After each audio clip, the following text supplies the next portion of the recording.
नमस्कार, मी तृप्ती मसाला मस्ती या यूट्यूब चॅनलवर आपल्या सर्वांचं स्वागत करते। मी आज गावरान पद्धतीचं झणझणीत असं वांग्याचं भरीत बनवणार आहे। अगदी संक्रांत जवळ आलेली आहे। या संक्रांतीला अशा पद्धतीचं गावरान वांग्याचं भरीत नक्की करून बघा। चला तर मग रेसिपीला सुरुवात करूया। मी येथे एक मोठ्या आकाराचं वांग घेतलेलं आहे। हिरव्या कलरचं वांग घेतलं तर वांग्याचं भरीत अगदी छान तयार होतं। बाजारातून घेत असताना तुम्ही सुद्धा हिरव्या कलरचं वांग घ्या। वांग स्वच्छ धुवून पुसून घ्यायचं आहे व त्यानंतर आपल्याला याला सर्व बाजूंनी तेल लावून घ्यायचं आहे। तेल लावल्यामुळे वांग आपलं सर्व बाजूंनी चांगलं भाजलं जातं। त्याशिवाय वांग्याला एक छान टेस्ट सुद्धा येते। यासाठी सर्व बाजूंनी आपल्याला वांग्याला छान असं तेल लावून घ्यायचं आहे। आता वांग्याला सर्व बाजूने तेल लावून झालं। आता आपण काय करायचं, गॅसवर वांग आपल्याला भाजून घ्यायचं आहे। सुरुवातीला वांग फिरवत सर्व बाजूनी वांग आपल्याला चांगलं गरम करून घ्यायचं आहे व त्यानंतर एकाच ठिकाणी ठेवून गॅस बारीक करून आपल्याला वांग शिजून घ्यायचं आहे। वांग भाजत असताना ते सुरुवातीला कडक लागतं। जसं ते वांग शिजत येईल भाजत येईल तसं ते मऊ होतं। आता तुम्ही इथे बघू शकताय वांग आपलं चांगलं भाजलेलं आहे। अगदी देठाकडच्या बाजूला सुद्धा मी वांग मऊ असं भाजून घेतलेलं आहे।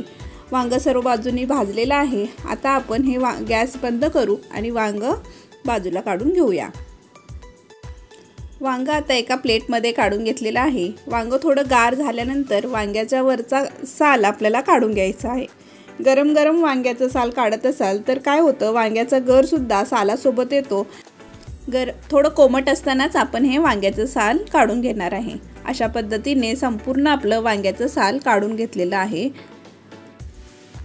आता आपण एका चमच्याच्या साहाय्याने देठाकडचा भाग आपण काढून घेणार आहे। वांग भाजलेलं आहे पण आतमध्ये कदाचित आळी असू शकते। यासाठी काय करायचं, वांग्याला मधून कट करून आतमध्ये वांग किडलेलं आहे का हे चेक करायचं व त्यानंतरच वांग आपल्याला चांगलं बारीक करून घ्यायचं आहे। चमच्याच्या साहाय्याने सुद्धा करू शकता किंवा तुम्ही चाकूने सुद्धा वांग अगदी मऊ करून घेऊ शकतात।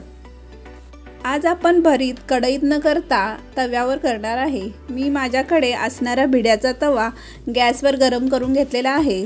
तवा चांगला गरम झाल्यानंतर त्यामध्ये आपण 1 चमचा तेल घालणार आहोत व त्यामध्ये एक अर्धा चमचा जिरं टाकणार आहे। जिरं चांगलं फुलल्यानंतर त्यामध्ये 2 हिरव्या मिरच्या टाकायच्या आहेत। त्यानंतर 4 ते 5 लसूण पाकळ्या घालायच्या आहेत व हे सर्व छान मिक्स करून घ्यायचं आहे। बिड्याच्या तव्यात भाजी कोणतीही करा, अगदी छान आणि उत्तम अशी भाजी तयार होते।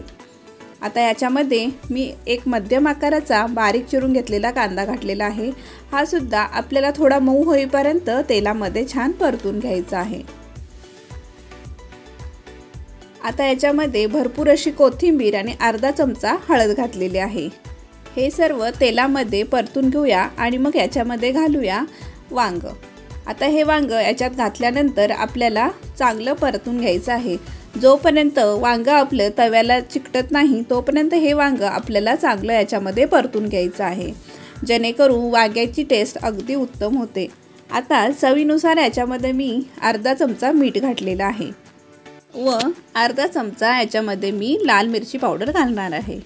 तुम्ही याच्यामध्ये तुमच्या आवडीनुसार तिखट कमी जास्त करू शकता। आता याच्यामध्ये घालायचं आहे 1-2 चमचे पांढरे सफेद तीळ। हे तीळ घालून आपल्याला हे सर्व छान मिक्स करून घ्यायचं आहे व प्लेट झाकून आपल्याला हे 1-5 मिनिटासाठी शिजू द्यायचं आहे। गॅस मात्र अगदी बारीक करायचा आहे। आता 1-5 मिनिटानंतर वांग्याचं भरीत आपलं छान तयार झालेलं आहे। तुम्ही इथे बघू शकता मिठाला पाणी सुटल्यामुळे वांग अगदी छान सुटसुटीत असं तयार झालेलं आहे। आता याच्यात सर्वात शेवटी महत्त्वाचं म्हणजे आपण बारीक चिरून घेतलेला कांदा, तो पण कच्चा कांदा वरून घालायचा आहे व भरपूर अशी कोथिंबीर घालायची आहे। वांग्याचं भरीत म्हटलं की त्यामध्ये भरपूर असा कांदा असतो आणि कांदा असल्यामुळेच वांग्याला अशी छान भरताची अशी टेस्ट येते। यासाठी याच्यामध्ये आपल्याला एक मध्यम आकाराचा कांदा घालायचा आहे आणि छान परतून घेऊन आपलं तयार आहे वांग्याचं भरीत। व्हिडिओ आवडला तर नक्की लाईक, शेअर व सबस्क्राईब करा आणि अशा पद्धतीने गावरान वांग्याचं भरीत नक्की करून बघा। धन्यवाद।